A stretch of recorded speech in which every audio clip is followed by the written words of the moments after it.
Right now, we are going to do something on Greenland, whether they like it or not, because if we don't do it, Russia or China will take over Greenland, and we're not going to have Russia or China as a neighbor. Why is it so important to you to own it when you have a military presence there, which you could expand to affect security? Because when we own it, we defend it. I would like to make a deal, the easy way, but if we don't do it the easy way, we're going to do it the hard way.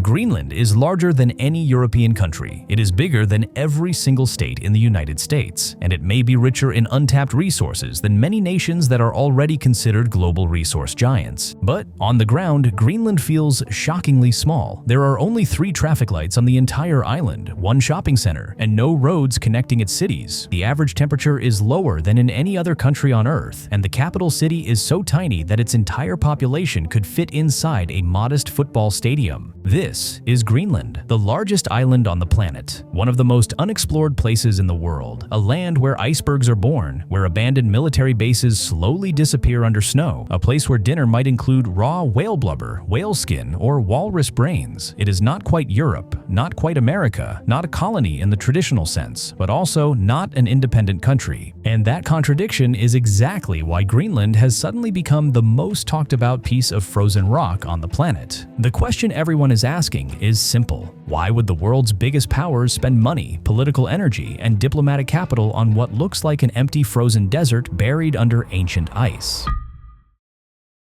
Welcome to Nuuk, one of the northernmost capitals on Earth, one of the coldest too. At first glance, Greenland looks like a country. It has its own flag, a parliament with multiple political parties, a prime minister. But officially, Greenland is not a sovereign state. It is an autonomous territory within the Kingdom of Denmark. And here is where things get a little absurd. Denmark itself is about 50 times smaller than this frozen territory it technically owns. Despite claiming this massive island, very few Danes actually live here. Danes make up roughly 8% of the population, around 4,500 people. The rest are indigenous Inuit who have called this land home for thousands of years. Historically, Denmark managed to hold on to Greenland because nobody else really wanted to fight for it. The Vikings were the first Europeans to discover and name the island. Denmark re-established control centuries later in the 1700s. And for a long time, the brutal climate and sheer distance from everything else kept competitors away. But something changed in the 21st century. Interest came back, and it came back hard. In 2020, the United States opened a consulate in Greenland. Then Greenland appointed an honorary consul for Russia. That position was quietly scrapped in July 2023. And now the obvious question hangs in the air. Why do major world powers suddenly want official footprints in a place most people could not find on a map?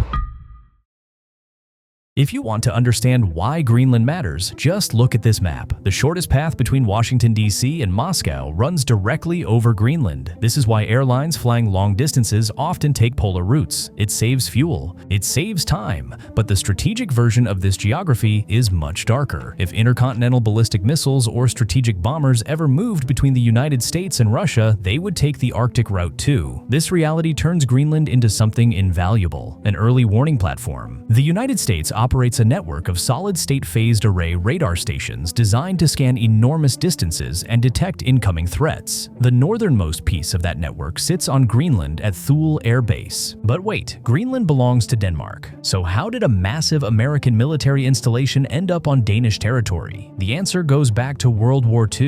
In 1940, Nazi Germany invaded and occupied Denmark in just 6 hours. This created a nightmare for the Allies. Suddenly, the Nazis could claim control over a giant island positioned dangerously close to Canada, the United Kingdom, and the United States. German submarines could potentially refuel there. The North Atlantic could be threatened. And there was another problem. Greenland was mining cryolite at the time. This mineral was essential for aluminum production, which meant it was essential for building aircraft. Reaching Greenland was difficult for Germany, but the United States was not going to wait around and see what happened. In 1941, America made an agreement with Denmark's government in exile. The deal allowed American military facilities to be built on the island. The priority was transit airfields and supply depots where bombers and transport planes could refuel and get serviced on their way to Europe. These bases also supported Lend-Lease deliveries to Britain. In exchange, the US committed to providing Greenland's residents with essentials like food, medicine, and fuel. The Americans also built weather stations. Accurate forecasting across the Atlantic was critical for military operations in Europe. Those weather stations helped plan the D-Day landings. Meanwhile, Germany did manage to install some secret weather equipment along Greenland's eastern coast. It was detected and destroyed, and from that point onward, the United States essentially never left. When World War II ended in 1945 and Denmark regained its sovereignty, American forces did not pack up and go home. They stayed, and they expanded. In 1946, President Harry Truman secretly offered to buy Greenland for $100 million.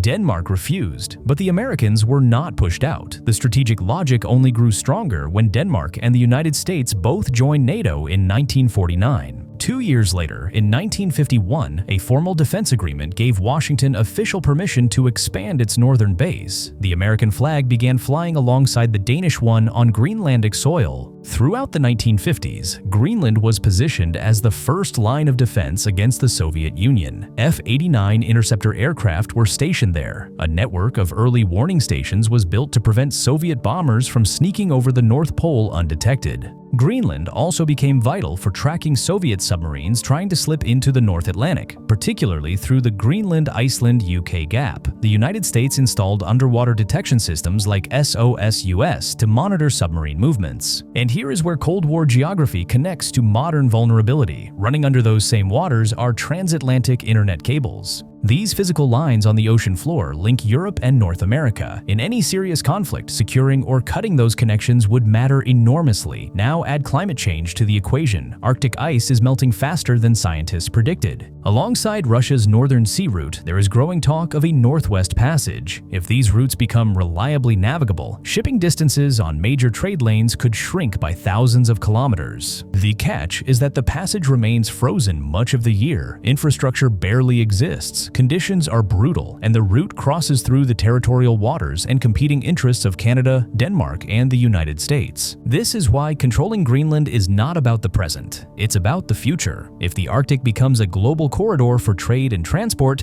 Greenland stops being peripheral, it becomes central.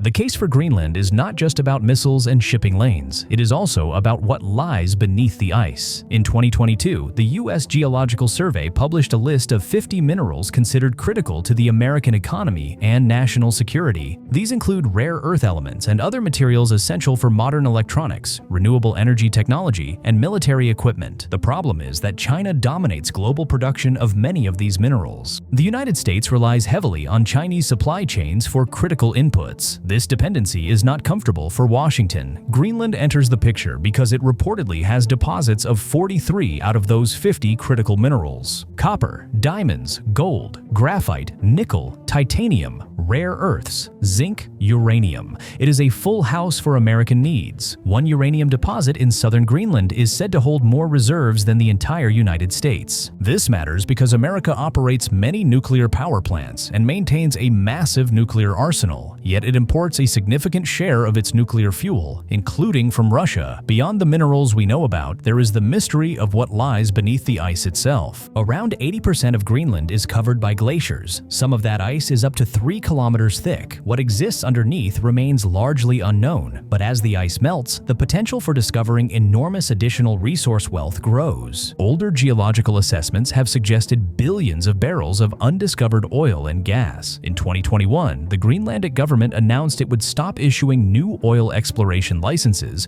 due to environmental concerns. But political wind shift. What looks uneconomic or unacceptable today could become viable tomorrow. That is exactly what happened with shale oil in the United States. Now comes the practical problem. What resources does Denmark actually have to control or develop a territory nearly half the size of the European Union? The honest answer is not much. Denmark's military footprint in Greenland is limited to a handful of patrol ships, a few helicopters, a patrol plane, and some dog sled teams. Recently, Denmark announced plans to spend about $2 billion on Greenland's defense, including new patrol vessels, long-range drones, and improved surveillance capabilities. There have been symbolic gestures too, like making the Greenlandic polar bear more prominent in the Danish coat of arms. But the scale of the challenge remains enormous. Economically, Greenland barely scratches the surface of its resource potential. The economy runs almost entirely on fish and shellfish. There is a single operating gold mine called Nalunak. Nearly everything else, fuel, food, equipment, must be imported, mostly from Denmark, and Denmark covers roughly half of Greenland's annual budget through direct subsidies. Put simply, Denmark lacks the money, the manpower, and arguably the will to unlock Greenland's potential on its own. And when a territory cannot develop itself, outside investors start circling.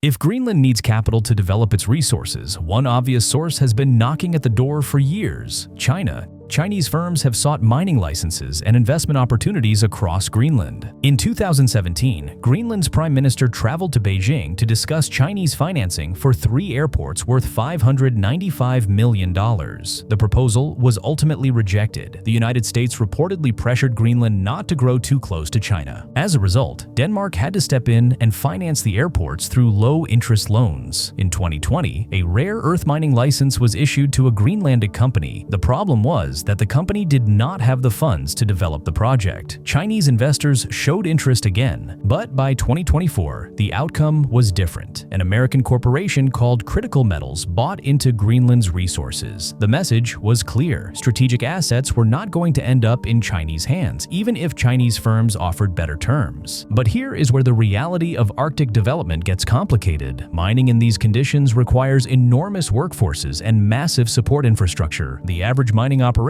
needs around 300 workers per site. If Greenland wanted to develop multiple projects, it would need tens of thousands of imported workers. The island would essentially have to become a labor migration hub, similar to Gulf states like Qatar or the UAE, except in the Arctic Circle. With only about 57,000 people living in Greenland and unemployment hovering around 2%, the local labor force simply does not exist. And then there is the emotional and political reality inside Greenland itself. Greenlanders carry deep historical grievances against Denmark. In the 1970s, Denmark reportedly inserted intrauterine devices into Greenlandic Inuit women without their consent as part of an effort to suppress population growth. Against this backdrop, it is not surprising that Greenlanders do not feel a deep emotional attachment to Europe. Polls consistently show that more than half the population supports full independence. But the world does not always care what small nations want. Diplomacy works best when it is backed by power. If you do not have power, you become a target. And Greenland, with all its resources and strategic value, is one of the most attractive targets on the planet. American interest in acquiring Greenland is nothing new. In 1867, the same year the US purchased Alaska from Russia, Secretary of State William Seward floated options that included Greenland and Iceland. Congress only funded Alaska. Later, during World War I, the United States bought the Danish Virgin Islands for $25 million.